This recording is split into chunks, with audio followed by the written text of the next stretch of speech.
Binawi ng isang testigo ang kanyang salaysay laban sa Socorro Bayanihan Services Incorporated.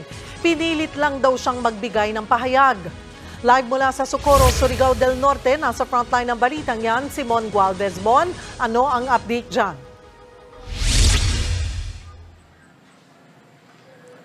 Cheryl, bukod sa mga naunang biktima ng pang-aabuso mula sa Socorro Bayanihan Services Incorporated, may ilang mga nakatakas din sa tinatawag na sitio kapihan ang pinipili na lamang wag magreklamo dala ng labis na takot. Habang may mga dating hawak ng witness itong lokal na pamahalaan ng Socorro, ang gaya nga ng sabi mo, sinasabing pinilit lang daw na magbigay ng pahayag o testimonya laban sa grupo.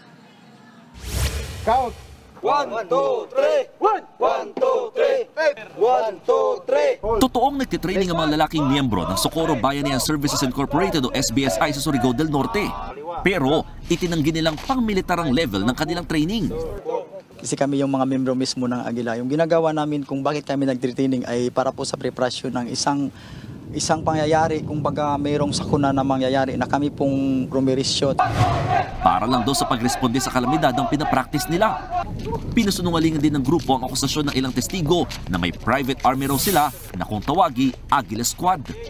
At para patunayan, ipinasilip nga nila sa amin ang lugar kung saan daw sila nagtitraining. Ito yung tinatawag na quadrangle sa loob ng sitio kapihan. Dito sinasabi na nagtitraining di umano yung mga miyembro ng Agila para sa paghawak ng armas at pakikipaglaban. Pero paliwanag ng mga taga-SBSI, lugar ito para sa pag-ehersisyo at iba pang training para sa kanilang mga cultural performances. Nahahati sa 7 clusters ang SBSI depende sa edad at higit lalo sa kakayahan. Kabilang sa Agila Cluster, ang maraming kalalakihang sumasabak sa training habang bahagi naman ng Fetus Cluster ang mga bata. Ilan taon po yung mga bata?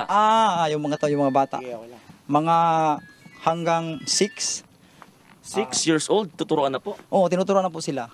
Hanggang hindi pa sila nag-aaral. Pinasilip din sa amin ang binansagang foxhole. Sabi ng SBSI, lugar pahingahan lang nila yan. Pero sabi ng nakausap namin si Randy, hindi niya tunay na pangalan, ang foxhole ay pwestuhan daw ng mga nagbabantay para walang makakatakas o makakalabas sa sitio kapihan. Naglabas din ng hinanakit si Randy tungkol sa pagpilit sa kanya ng grupo na magpakasal sa 17 anyos na babae. At pinakamatindi niyang naranasan ay nung nagkasakit ng kanyang mga magulang at pinagbawalan sila magpunta sa ospital. Hindi talaga nila pinapalabas kasi siya daw ang magamot. Kasi isip namin na kami, alam namin na hindi po yung totoo na Diyos na gumagawa ng ganyan. Maswerteng nakalabas sa sitio kapihan sina alias Randy. Nasa 6 na nakatakas mula sa sitio kapihan ang nananatili sa pangangalaga ng binuong task force. Isa rin sa mga unang napasakamay ng munisipyo, ang 16 anyos na si Marie, hindi niya rin tunay na pangalan. Pero bumaligtad siya at sinabing pinilit lang siya magbigay ng testimonya. Pirmahan lang daw namin yung papel at mark. Kaya di ko po malaman kung anong nasa loob noon. Parehong naninirahan sa sitio kapihan ng mga magulang ni alias Marie. Kaya naman naghain sila ng writ of habeas corpus para makuha uli ang anak na kalaunay pinaboran din ng korte. Pinabulaanan naman ng Socorro LGU ang paratang. Pero yung sinabing pinipilit, hindi talaga yung totoo. Voluntaryo sila na nagbigay ng kanilang testimony. Kanina, dumating sa lugar ang mga kinatawan ng Commission on Human Rights. Kinausap nila ang Socorro Bayanihan Services Incorporated, kabilang ang kanilang leader na si J. Renz Kilario o si Senior Aguila. Bumuo na rin ng panel of prosecutors ng Department of Justice na siyang hahawak sa reklamo. Cheryl, posibleng abutin daw ng 1 linggo bago makapaglabas ang Commission on Human Rights ang tinatawag na case analysis at report na kanilang isusumite naman sa Commission on Anbank.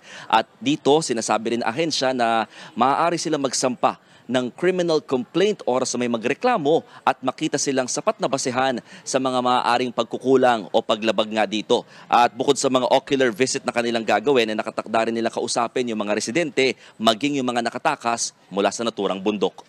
Cheryl. Maraming salamat, Mon Gualvez. Mga kapatid, Cheryl Cosip po, huwag maging bilis at maging una sa lahat para sa tuloy-tuloy na balitaan at karagdagang impormasyon sa mga napapanahong issue ng lipunan.